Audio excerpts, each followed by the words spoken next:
Paano kumuha ng national ID ngayong 2026 gamit ang eGovPH? Dahil ito na po ang kadalasang hinahanap kapag yung valid ID ninyo ay national ID, tapos kailangan ay sa harap nila kayo mismo mag-open ng inyong eGovPH account. So pinakauna, kailangan mo nang mag-download ng apps.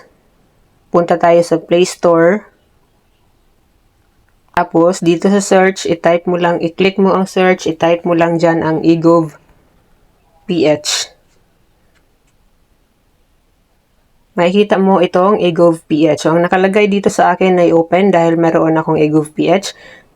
Kung wala ka pang eGovPH, ang nakalagay dito ay install. So, i-click mo yan. So, dahil meron na tayo, pwede na nating i-open.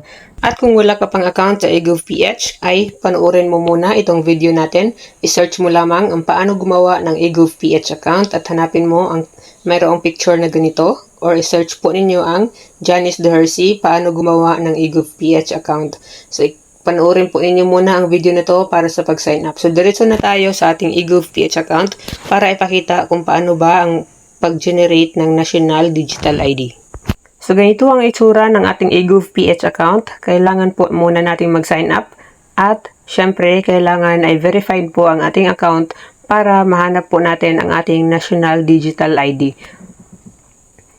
Kung paano po ang pag-verify ng account, nandoon na rin po doon sa unang video na ipinakita ko na kailangan nyo lang po iyong panoorin.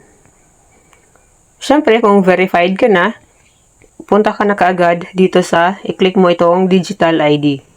So, actually, napakabilis lang po mag-generate ng National Digital ID. So, ayan, makikita mo na kaagad. Pagka-click mo ng Digital ID, automatic na yan lalabas dyan ang iyong Digital ID. At pwede mong pindutin itong Enlarge QR para ma-scan mo ng mabilis. Pwede din na ipindutin itong Enlarge ID para mas lumaki yung iyong National Digital ID. Tapos, makikita mo dito mayroong Show Back ID. So, pwedeng ipakita ang sa likod. Ayan. So, tinatakpan lang natin kasi, syempre, this is personal detail po natin. Tandaan ng National ID ay walang expiration. Pagkatapos, kailangan po na, tulad niya po ng sabi ko, kasi ako nagka-problema po ako sa nung gusto kong mag-process po sa BPI, mag-open account. So, hindi po nila tinatanggap ang National ID na digital kung hindi ka mismo doon sa opisina mag-open or mag-access gamit ang eGovPH. So, kailangan is i-login mo talaga ang eGovPH account mo doon at doon ka mag-open para ma-scan po nila ang iyong QR code.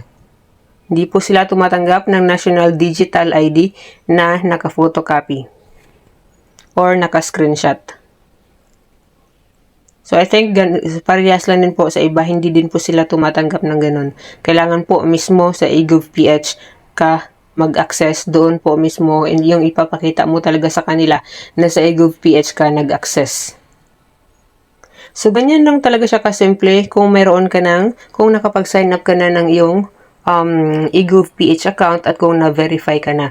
So, again, panoorin mo yung unang video natin kung paano ang pag-sign up at kung paano ang pag-verify para magkaroon ka ng guide dahil napakabilis lang naman po at napakasimple lang. So, yung pag-verify naman ay yung mukha mo lamang, yung live selfie mo lamang. So, itapat mo lang ang mukha mo sa camera pagkatapos ay ma-verify na ang iyong mukha. So, hindi na kailangan ng valid ID sa pag-verify. So, by the way nga rin po pala, katulad po ng na-encounter ko before, na nung gumawa po ako ng eGovPH, yung gamit ko ay yung apelido ko pa pagkadalaga. Tapos, yung national ID ko ay apelido ko na nung ako ay may asawa na. Kaya nangyari, hindi po lumabas ang national ID ko sa aking eGovPH account dahil yung apelido ko ay pagkadalaga. So, ang ginawa ko ay i-delete ko ang aking account. So, kung interesado kayo, comment lamang po para ipakita ko po kung paano ang pag-delete ng eGovPH account at para makapag-sign up ng bago na gamit mo na ang iyong bagong apelyido or kung gusto mo rin na baguhin ang iyong mobile number at ang iyong pangalan, so po pwede po. So, comment lang kung gusto po ninyo na gawan po natin ang video kung paano ang pag-delete ng eGovPH account. So, thank you for watching this video. Sana po ay nakatulong.